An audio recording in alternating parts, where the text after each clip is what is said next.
In business, there's no room for guesswork. Every shipment matters. Every deadline counts. When you're trying to keep operations running smoothly, the last thing you need is uncertainty. That's why reliability is at the core of USPS Ground Advantage. From the moment your package is first scanned in, it moves through a secure nationwide network, aiding in a timely and accurate delivery. You get near real-time tracking so you can keep up with your shipments. And with affordable upfront pricing, there are no hidden fees or surprise surcharges to throw off your cost sheets. It all adds up to predictable deliveries you can depend on. Because knowing your logistics are handled lets you focus on everything else: your customers, your team, and the future you're building. Visit USPS.com/Ground Advantage to start shipping with confidence. USPS, official shipping sponsor of the NHL. Always follow the money. That's what I always say. You always follow the money. Yeah. This is Follow the Money with Mitch Moss and Pauly Howard on VSiN. Welcome in. Thanks for watching on YouTube TV, listening on SiriusXM channel 158, iHeartRadio, TuneIn Radio, or any of our affiliates across the country. Coming up in this hour, we'll get to today's Major League Baseball card. Jonathan Davis on a huge slate of games in the NHL. And we'll begin talking about the NBA. The playoffs are upon us. The play-in games begin tomorrow. So we get 2 tomorrow, 2 on Wednesday. I want to begin asking you, Pauly, because I thought you made a good bet on the Warriors a while back to make the playoffs. It was higher than 3-1 when you made that. So now they're the 10 seed. They have to win 2 games, the first one of which would be, this is Wednesday night on the road in LA against the Clippers. The Clippers now bumped up to about 5.5 point favorites. Total is 220.5. Kerr came out and said, Curry, Porzingis, not playing more than 40 minutes. Okay, well, they can still go out there and play 37 minutes and they can win. How confident are you right now, like in the Warriors going into this game? It's more of I don't like what's going on with the Clippers. And I really liked Portland on Friday, and I did think the Clippers were able to get the 8th seed. Certainly it's going to help out if they can go with the path where they play the Clippers and the Blazers to try to get there. But as I said last week, the writing's on the wall. I don't think it's much of a prize for the Clippers to play OKC and get housed in the first round. But the other thing, when I was making the case for them about a month ago, and they were so hot, they had this nice winning streak, and still it's a great season. They were 6-21 and are in this position to finish 36-19.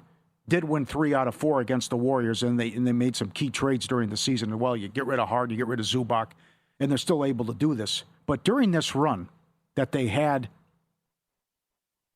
in mid-March, they scored 153 points and pounded Minnesota at home.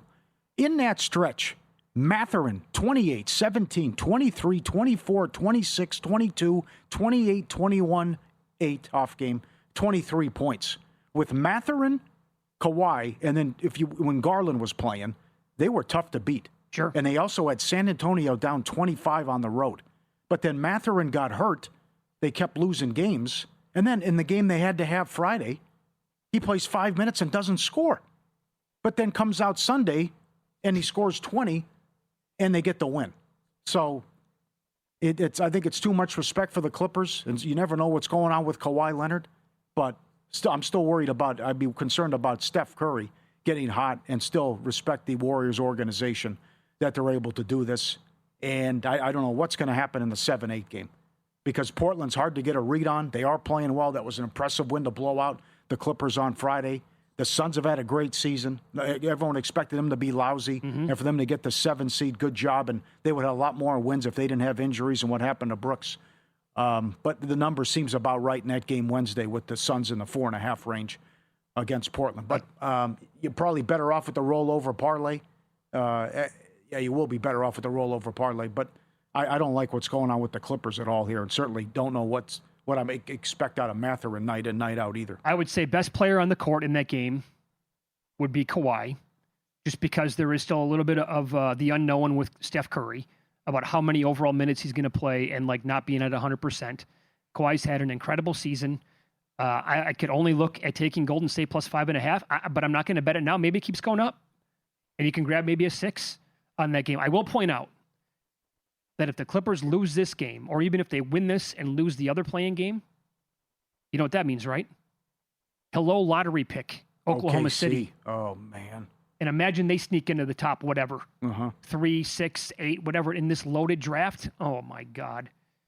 forget about it at that point. The other thing is what to do with totals. Because now you always say it slows down when it's playoff time, and you had a ton of unders last year. This is just, everyone plays the same way with this pace and space, and you see 245 totals night in, night out in the NBA. Well, you're going to have high totals in the Denver series.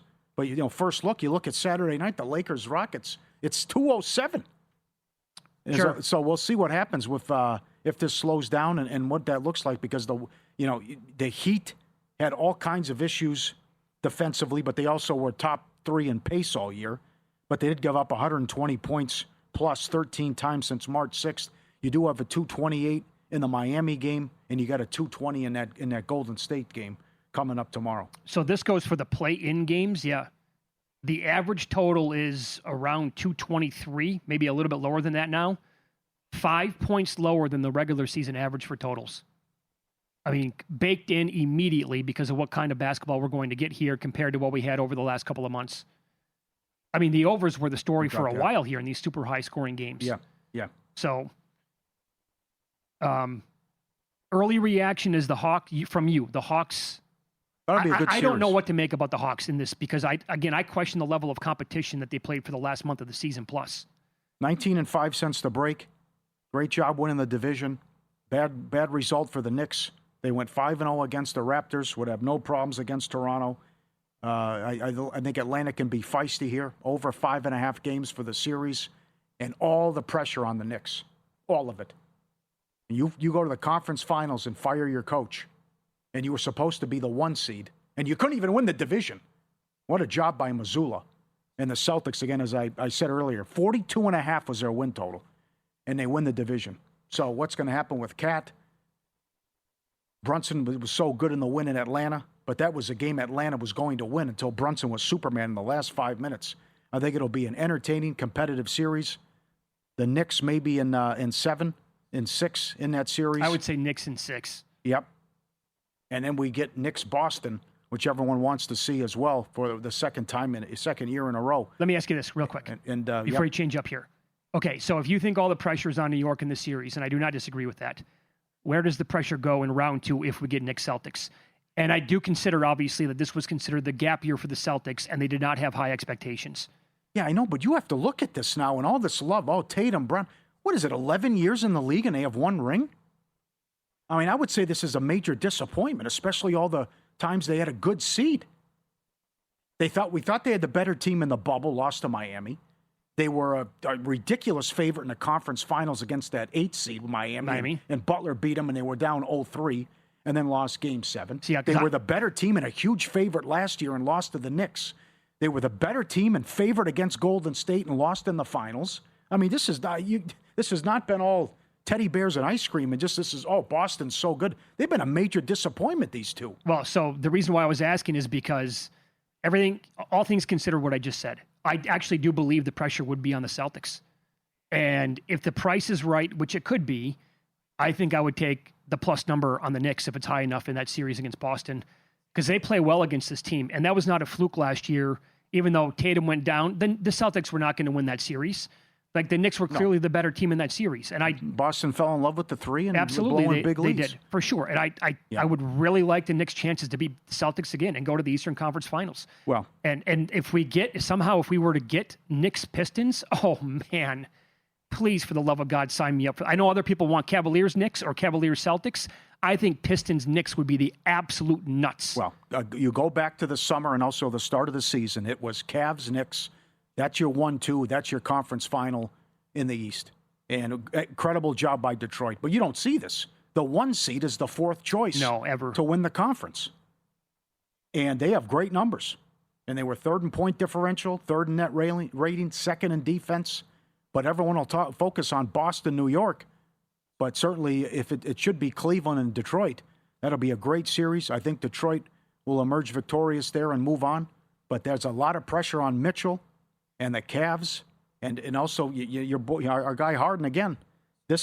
So the defense really fell off when they acquired Harden, but Mitchell, Harden, Mobley, and Allen only played 76 minutes together. Wow. No conference finals without LeBron since 1992. Oof. And big changes in Cleveland if they can't beat Detroit in round 2. And a lot of pressure on Cleveland as well and on Mitchell to finally get out of that round. Mm-hmm. In the West, again, I think the number is a little bit too high here in the Rockets. They might win the game. They might win the series in 5. And this is like... I know. You can't even lay a game and a half. That's like 375. No. You couldn't even do the way double. Too high. Yeah, win game 1, win the series. Again, it's huge. It's come down a little bit. But to be open, minus 850. I have all the Rockets numbers here, and actually they're way better than I anticipated because they're like top 7 offensively and defensively so far on the year. Well, they're great grabbing their own. They're great on the glass with the offensive rebounding rate. Sure. That's one thing. But it certainly looked like a blowout about 10 days ago. But then it was good to see the Lakers close on a 3-game winning streak and how LeBron was player of the week. LeBron was awesome, and you still have good players out there and a good roster. But the big thing looming is what if this goes 6 or 7? Could Luka come in and steal the spotlight and steal the series at all this treatment and getting all these injections works out? Supposed to be a long injury. Yep, some magical Spanish potion that they have over there. And all of a sudden, hey, look at this. Remember Luka? Wasn't supposed to play again this year? Here he is in game 3. And LeBron, who's going to be shocked? That'd be something. Who's going to be completely shocked in one of these first 2 games in LA if LeBron puts up a triple-double and they beat this Rockets team? Yeah. Completely underachieved, Pauly. Bad chemistry, bad offense, especially late game offense, horrible in close games, and the defense fell off as well. Now, they really could have screwed themselves that loss Friday because it looks like they were going to draw Denver and they were going to get the 5 seed. That's how bad that loss was, laying double digits to Minnesota, and they gave up 136 points at home in that game. They could just never. I understand that the Van Vliet injury going all the way back to last year was a killer. Yes, and they were never really able to replace him fully. Reed Shepherd did his best, but they don't have a lot beyond that. And okay. You're going to hear from Shams Charania. He talked about this earlier today on ESPN. What we can expect from Luka, maybe Reeves moving forward. And the previous week of baseball explains exactly how unpredictable this sport can be. We'll explain that coming up here on Follow the Money. It's VSiN, the Sports Betting Network.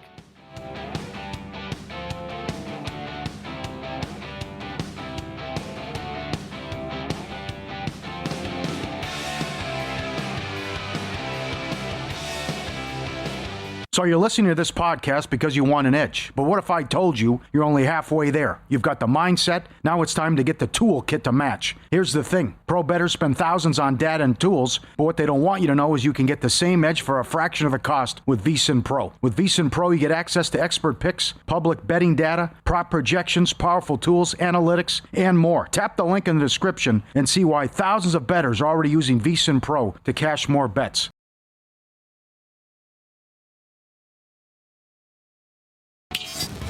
This is Follow the Money on VSiN. What number would you take outright now on the Lakers to win the series? Would you take it if it was like 7-1? Can I watch the first half first? No, I'm not going to allow you to do that. Yeah. Although I like what Reddick's saying. Everyone was lining up to get us. We were considered a buy. Use that as bulletin board material. Yep. And it's also huge that they were able at least to get the home court in that series. So still the prospect of maybe Luka could come back, or I doubtful with Reeves. But it's just unfortunate. And you thought they were going to get the 3 seed too. Sure. Now, Minnesota would have been tough, but the thing you like is Minnesota plays down to their level of competition. You don't know what you're going to get night in, night out from that team. Oh, by the way, they could actually, if Edwards and McDaniels are going to be healthy, they will give Denver a run for their money. It's a tough matchup. Yeah. Yes. Yep. Yes, and Denver doesn't guard anybody. They're 21st in defense. So that would be something after all this, and that Minnesota emerges and shocks Denver. We don't get Wemby Joker for that epic series. All right, so what are the possibilities here of Luka returning to the Lakers? This is Shams Charania earlier today on ESPN talking about it. And DG, all eyes, of course, will be on the health of Luka Doncic and Austin Reeves. I'm told that Luka Doncic is traveling back to the United States from Spain later this week and rejoining the Lakers on Friday. But over the last week in Spain, the majority of that time, he's been getting treatment on that hamstring. He's had multiple injections as well to see, can he promote healing? Can he quicken the timeline of his return? It is a grade 2 hamstring strain. And on the other side, Austin Reeves, grade 2 oblique strain. Initially, in early April, his timeline was 4 to 6 weeks. That would put him out at minimum the first week of May. And so both of these guys going into the playoffs, there's an expectation that they will be sidelined for an indefinite period of time. Just how soon? They're both obviously trying to get back ASAP. Well, yeah, I can't. It's hard to envision it. I wonder if Reddick now, would he like the question today? If somebody said, hey, do you want to go back to that Oklahoma City game when you're getting blown out by 100 points and you wanted to play both guys? Was that smart, JJ? Epic failure. Thought you could make a run at that? Epic failure. Terrible. So it's at least a month-long injury, and he's had multiple injections with the hammy. Yeah. But you hit on it earlier, that you have to look at LeBron props.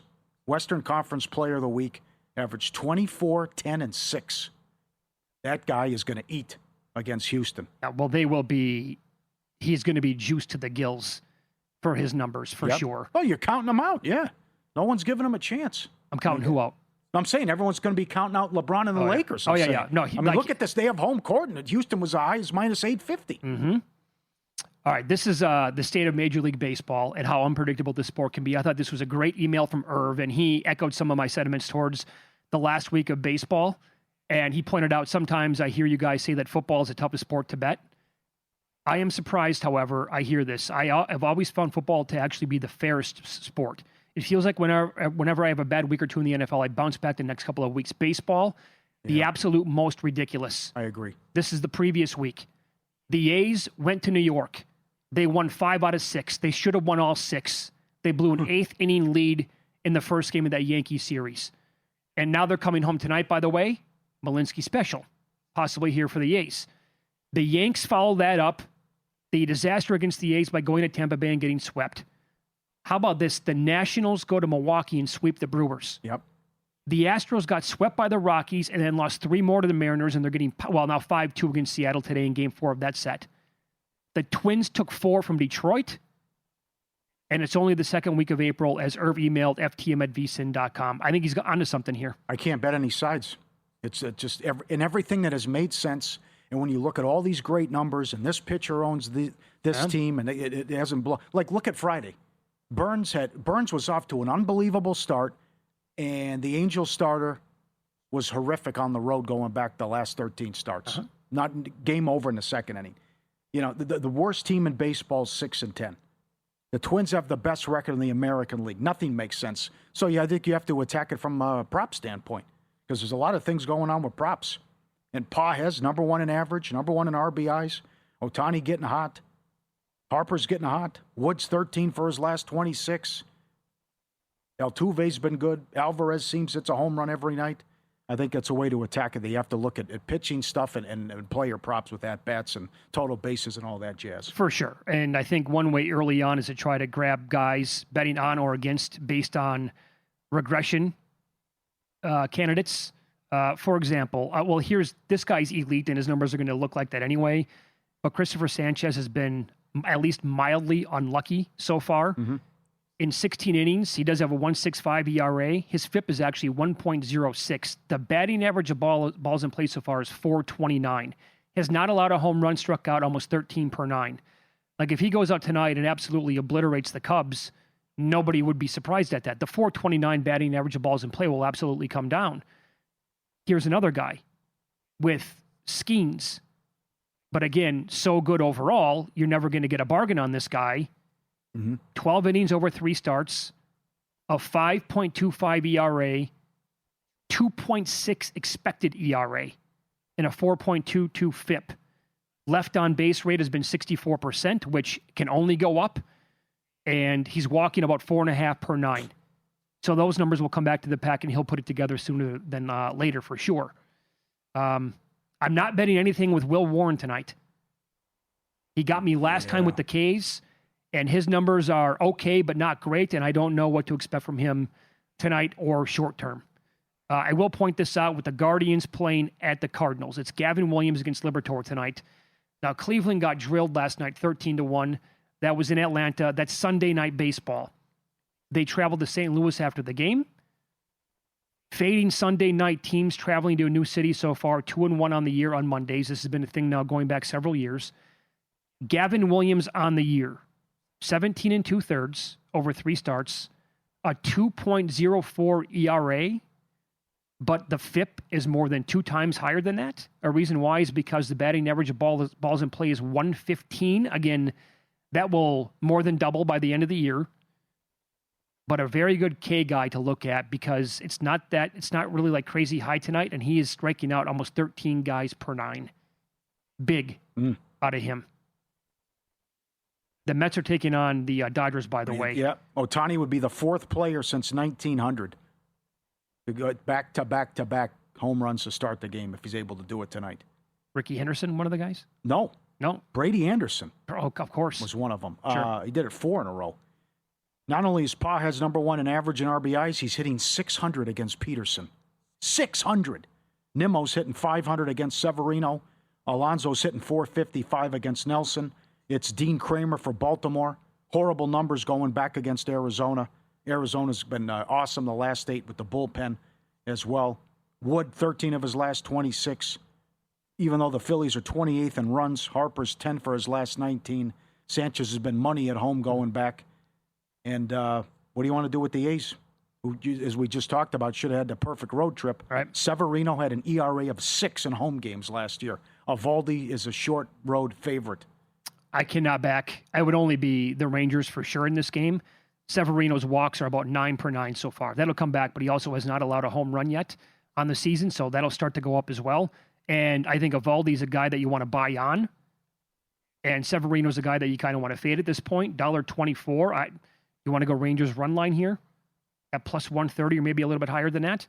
I would point out in that Mets-Dodgers game, Peterson would be a guy that I wanted to look at in terms of having better numbers because the ERA is 6.14, but the FIP is 2.46. Again, BABIP comes into play there.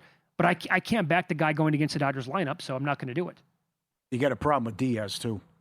He's lost 2 miles an hour on the fastball, and he gave up a 3-run lead in the 9th, which I hate bringing in a closer in that situation anyways. Agreed. But he blew it, and then Muncy saved their bacon with the walk-off. But there probably could be runs in that Dodger game tonight as well. I will point out some of the biggest edges right now at VSiN.com per the Opta AI projections. The number 1 edge on the board tonight is Bailey Ober, 5+ Ks. Yeah. You can find about plus 123 right now. Again, maybe a little bit higher, but the Opta AI projections make it minus 225, a 24.4% edge. Their number 1 play today. The number 2 play is Jose Fernandez, 2+ total bases at plus 180. And the 4th best play is also Jose Fernandez for the Diamondbacks against Baltimore. That's hits, runs, and RBIs 2+ at plus 114. They made it minus 191, about a 19% edge there for him. But I will say this, the Opta AI stats have been like very high on Fernandez like for the last week or so. Does this remind you with Steinbrenner, like the same as Jerry Jones, that they won't fire Aaron Boone? 0-6 in 1-run games. Swept in Tampa. He's 3-1 to be the next, the first manager fired. Short shot in the board. Yeah. If you got a group chat full of hot takes, Cut was built for you. It's a social betting platform that's let you bet directly against your friends and users on anything. Sports, politics, pop culture, even personal bets. Pre-funded. No more chasing someone down when they lose. No excuses, just results.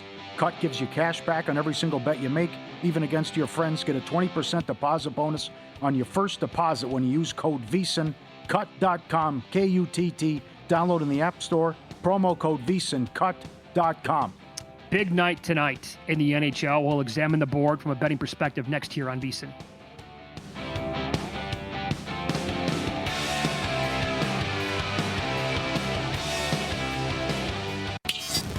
This is Follow the Money on VSiN.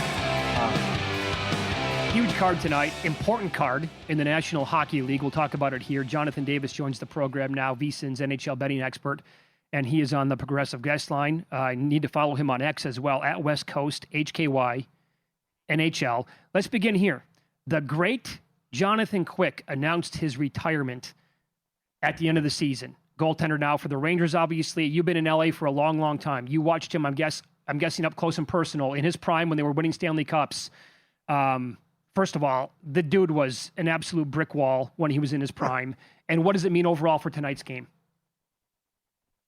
Well, I think for the Rangers, it now makes it more than just a game of cardio for both teams. I think the Rangers go out and do their best to send Jonathan Quick home with a victory. And I don't like the price at minus 150. So I attacked this one here. I took the Rangers at -1. Not a lot of books offer it. I think BetMGM, BetRivers are places that do. But -1 at plus 110 for me, I feel good about it. And if I push, I push. But I just didn't want to lay the minus 150. How about a demoralized Detroit team in Tampa? Tampa still playing to get the division. Tampa in regulation, maybe. Detroit, as we said earlier, 89% to make the playoffs in late January, and they vomited on themselves. Pauly, they sure did. I mean, games you thought they'd win, they'd lose. Games you thought they'd lose, they'd win. They get knocked out officially on the weekend. I mean, I don't know. Are they just sitting on the beach in South Florida today and yesterday? Yeah, Tampa puck line, Tampa, team total over 3.5. And I think you could even, I would take Tampa and money line parlay them with Buffalo. You could do it money line parlay or maybe take both teams in regulation. Money line's the safe way. You get that at $1.26. Okay. Wow. Flyers win and they're in. Do they get it done tonight? Well, it's as good a chance as any. I mean, the Hurricanes have been resting guys on this road trip here. They're resting 6 of their key regulars again in this one. No Aho, no Svechnikov, no Jarvis. I mean, look, all 3 games this year have gone past regulation. Carolina has owned them. I mean, they've won 8 straight, 16 of 17. But if there's ever a time for the Flyers to snap that 8-game losing streak to Carolina, it is tonight with a depleted Carolina lineup and more like a preseason lineup. So I think the Flyers are a good play tonight. Okay. Go ahead, Paul. You got a lot in the San Jose Nashville game. Another huge game. And they dropped the puck at 5 o'clock. That's big because also the Kings still need to get 4 points, 3 or 4 points. You straighten me out on that. And they dropped the puck at 6:30 Pacific. Let's start with you got a lot of plays here in the San Jose Nashville game. Yeah, if I lose this game here, guys, I'm going to be asking to stay at your place after this one here. But look, the Nashville Predators, the biggest surprise here is that Nashville is going with Justus Annunen and not UC Saros tonight. The guy that we used to call Useless Annunen has been really good, giving up 1 goal in his last 2 starts. But look, 15 straight wins for the Predators over the San Jose Sharks. Oh. It's been just an absolute beatdown. Both the games this year were 6-3. Philip Forsberg of the Nashville Predators loves San Jose. He's got a goal in 7 straight. He's got a goal in 8 of 9. He's had 7 consecutive multi-point games. He has scored the first goal of the game, not just the first Predators goal, but the first goal of the game in 3 straight games against the San Jose Sharks. So I've got Philip Forsberg every which way. I like Nashville in regulation. And Mitch, I know you're going to the Vegas game tonight. I would even look at maybe tying Nashville to Vegas in a money line parlay. Okay. Well, more on this Nashville game first. Would you do anything with the first period total or the game total at 6.5? Again, you mentioned the last 2 times they played each 6-3. But the last time they played, it was 3-0 Nashville before you could blink. Then it was 3-3, and then it closed 6-3. Yeah, I just don't. Yes, I mean, think about it. I prefer the Sharks team total over 3.5 as opposed to the full game total. I mean, San Jose, I think, has been outscored 21-9 in their last 4 losses. I don't see any reason why Nashville can't get to 4, and this way I don't have to worry about what San Jose does at all in this game. Do the Kings do this tonight? Which if they get a Nashville loss, they're already in. But they are $1.70 now against Seattle on the road. Yeah, I can't lay that price with Los Angeles. And they've lost all 3 meetings to Seattle this year. They've lost 5 of 6 to Seattle. Their record as a favorite of minus 145 or higher is below 500. They should win this game. You're going to get Niki Koko for the Seattle Kraken. We know him well. He did start over the weekend for Seattle, got the win over Calgary, but I can't trust LA. The only thing I would play here, I mean, it's LA.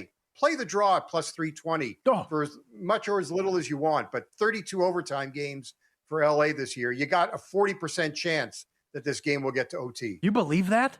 They have the record, and you're up almost 50. You're up over 50 units if you just bet every game to go to overtime. That's all you have to do. Yeah.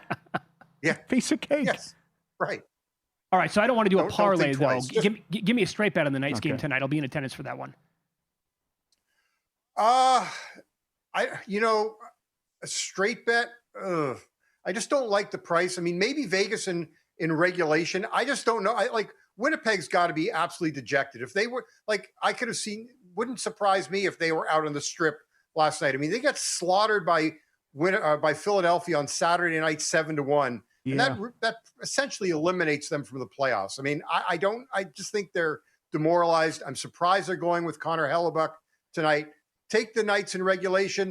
If you're looking for a player prop, Mark Stone's got 5 goals in 11 games against Connor Hellebuck. Not a bad option for him to score a goal tonight. Okay. I want to do like a bet just to be entertained by it. So go first 5. I was thinking shutout. Can I bet just not for a specific team to win by a shutout, but just will a team get shut out in this game, and then hope for absolutely nothing to happen, and then I'm live like in the third period. You could be dead 10 minutes in. I mean, I just... Well, it's called gambling. I just think if you... No, I know. So take Vegas in regulation. Okay.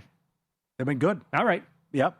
Why is Colorado favored? I think they've only gone to overtime once under Tortorella, and that was a loss. Yep. Why is Colorado favored in Edmonton? Well, no Leon Draisaitl, no Zach Hyman. And I watched Edmonton here in Los Angeles on Saturday. Yeah. And the LA Kings did a great job of just taking Connor McDavid out of the game. But, look, Colorado's got nothing to play for. They've clinched the President's Trophy, which means they're first overall. They did play very hard against Vegas on Saturday. I don't know. This is a bigger game for Edmonton. I would lean Edmonton in this one here if I had to pick a side. I mean, there's no Cale Makar. There's no Josh Manson. The Avalanche don't have their coach who took a puck in the head on Saturday night. Oh, how about He's that? done for the rest of the regular season. Oh, brutal.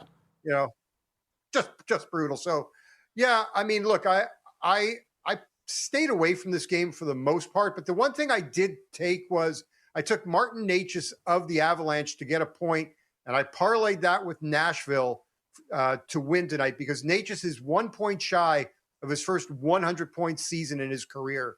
I'll take a shot that he earns a point. It's just too pricey to take him on his own. Okay.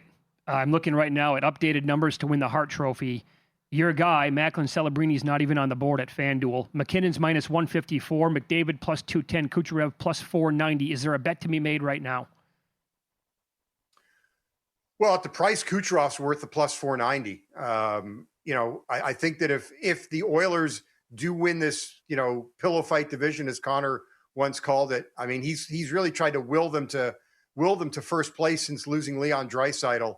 I mean, McKinnon's had a phenomenal year, but strictly from a value standpoint, I mean, the numbers that Kucherov has put up this year are just they're video game numbers, just like McDavid's. But Kucherov is just unbelievable. He was robbed, I think, the last 2 years. At plus 490, he's worth a shot. Okay. I still think, guys, if you're talking about just what the award is, most valuable player, it's Macklin Celebrini.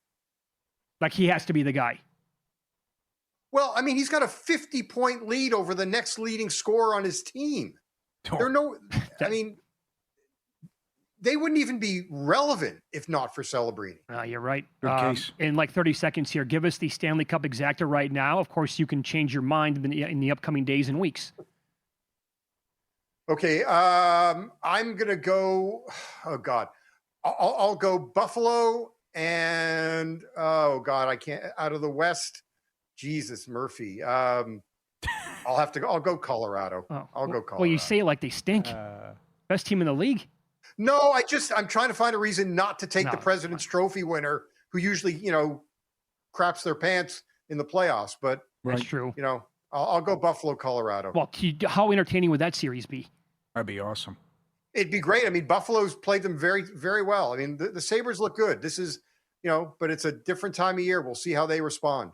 There you go. You can read Jonathan Davis in his write-ups every single day during the week on the NHL. Tons of bets that he gives out there. Thanks, my man. Enjoy the games tonight. Enjoy the Knights game. Thanks for having me, guys. There you go. He was on the Progressive guest line. Up next, this is one of the reasons why I like betting futures. It's also a perfect example of how and why games can be just as important at the start of the season as they are at the end. Details next here on VSiN.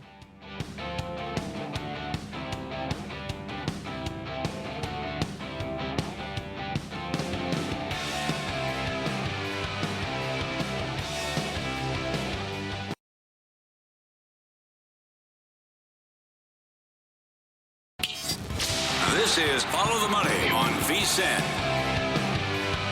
Thanks for checking in. Coming up top of the hour, a very strong edition of Do You Concur at that time. Thanks for watching, by the way, on YouTube TV and listening on Sirius XM channel 158 today. Part of the reason, or one of the reasons, I should say plural, why I love betting futures is because it gives me something to root for the entire year. Hell, I do the podcast that I have since the beginning of the football season with JVT. It's called Pod to the Futures. All we do on the podcast is talk about future bets. But I do like, letting the offseason breathe for a minute in the NBA.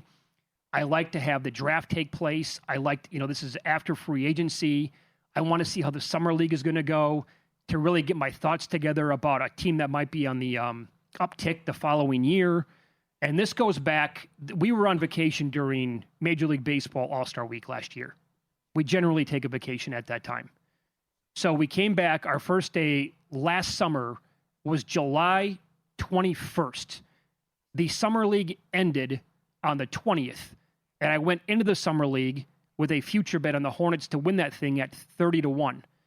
And I loved the draft, and I thought maybe this could work.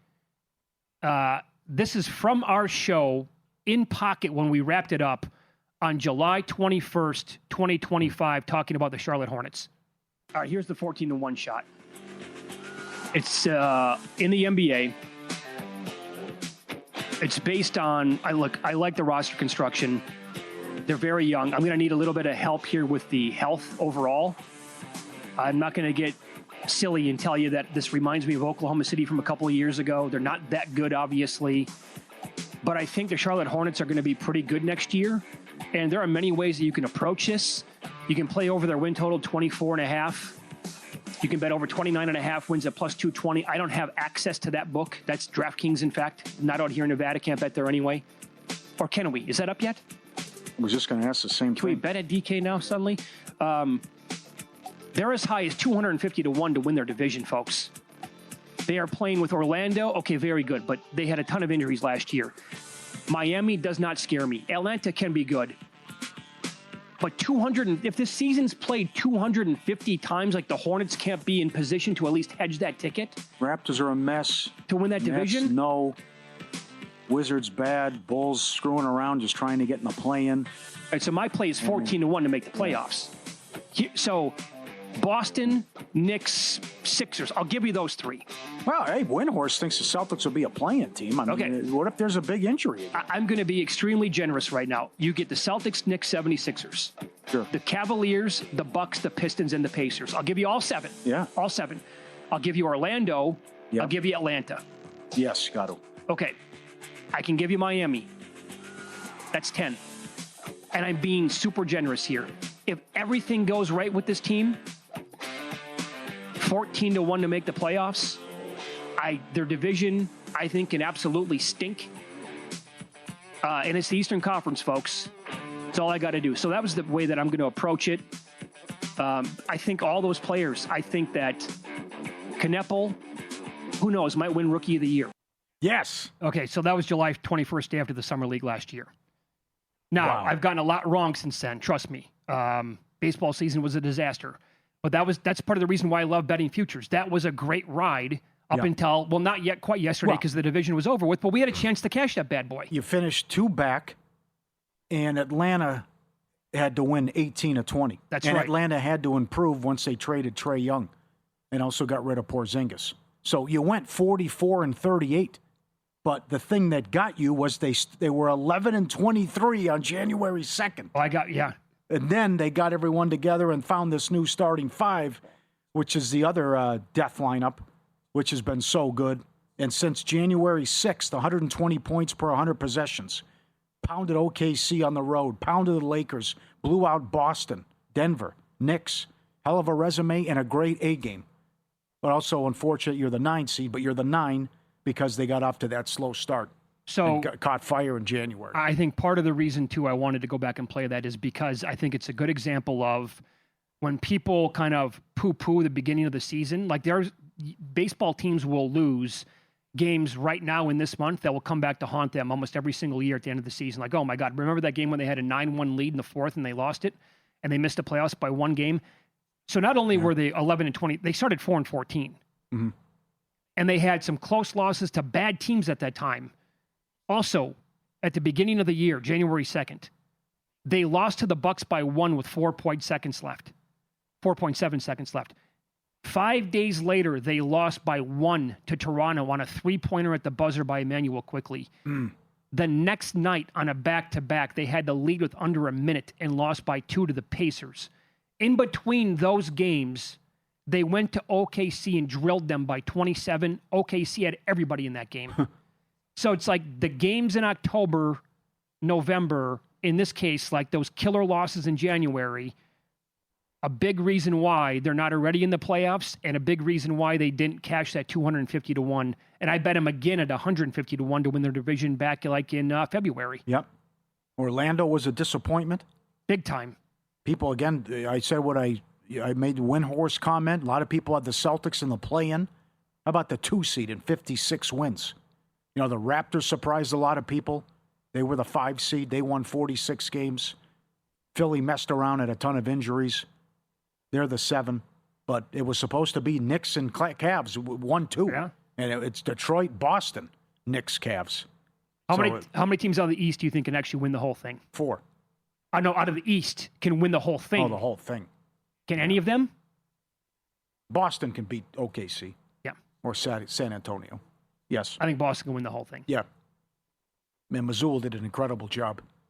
That's going to be tough for Coach of the Year. Oh, let me point this out, by the way. Because I just think the Pistons won 14 games 2 years ago. Mm-hmm. And then to be the 1 seed and to do this without Cade with the collapsed lung, and they still won 60 games, but Boston wins 56, and you won't have Tatum for much of the year, and they got rid of Porzingis and Holiday. I mean, even when they don't even care, they go out and win games. Well, it was incredible that they beat Orlando last night. Great win. Let me give you this, Pauly. So I did check earlier today. Most sports books, if not all, pulled off NBA awards. Sometimes like DK or FanDuel are allowed to keep them up in certain states from what I've noticed. So I'm going to prediction markets right now because they can keep up and do whatever they want. Have you looked at the NBA Coach of the Year numbers lately? I tweeted this out before the show started because on ESPN's daily NBA show, they had 3 people on the show today when they were going over NBA awards predictions. And Mazzulla right now is minus 341. That's nuts. Prediction markets. Yeah. The no on him is plus 279. Bickerstaff to win is plus 252. He was plus 280 2 weeks ago. They predicted Mitch Johnson from the Spurs to win on ESPN. When I tweeted it out, he was 92-1 to win. He's now 22-1. They also predicted, now they changed it because when I tweeted it out, it was actually a photo of Alexander Walker. But when they, and I didn't have the volume on here at Circa, but when they first started to do the most improved player, and I tweeted this photo out as well, they did it with Jalen Johnson as the guy, and then they flipped. They must have had, like, one person must have had Jalen Johnson, the other person must have had Alexander Walker. But Jalen Johnson is still like 95-1 or whatever to win. Like, he's not going to win the award. Alexander Walker is, you saw what, minus 2,500? Yeah. And Duran had an excellent season, but yeah. And Walker averaged 21 a game. He had another reason why they won the division. I don't know. I'd say this. If you're sitting on tickets right now with Mazzulla to win at a nice plus price, I took a little bit on him when I know Cohen and Bidlin here on Hardwood Handicappers, VSiN podcast, they talked about it. Oh, God, I can't even tell you how long ago. But I'm like, okay, I'll take a little Mazzulla. I really didn't think he had a chance because I thought it was going to be Bickerstaff. Mm-hmm. I mean, now you can play both sides here and get plus money on him to win it. If you had a vote, though, it would be Bickerstaff. Yes. Close, though. Okay. I give it. The other thing to look at, too, with that Knicks series is Alexander Walker props. Like, 9 of the last 10 games, he scored at least 20 plus. And he'll put him probably 19.5, 20.5. His points prop in game 1, 36, 25, 32, 36. The guy's been great. NBA play-in tournament tips off tomorrow. 4 days left in the NHL regular season. Playoff spots up for grabs. Every game matters. So does every bet. VSiN Pro gives you daily best bets, real-time betting splits, DK and Circa, AI-powered prop tools, matchup analysis, show replays, 24/7 video. Get ahead of the action now. $9.99 start today, or save 50% with an annual subscription. VSiN.com/subscribe. VSiN.com/subscribe. Yeah, you can always tweet the show as well. Get in touch at VSiN Live, at Mitch Moss Radio, at Pauly Howard. Tip jar tomorrow. Send them in. Michigan closed the deal. Send them in. And now we're down to the... How about Rory winning the Masters? That's another one. Anybody have that? Cross-sport parlays? Yep. And you probably got some more futures in the NBA, too. All right, you can see this coming from a mile away. A team is going to regret this decision. Do you concur? Next here on VSiN.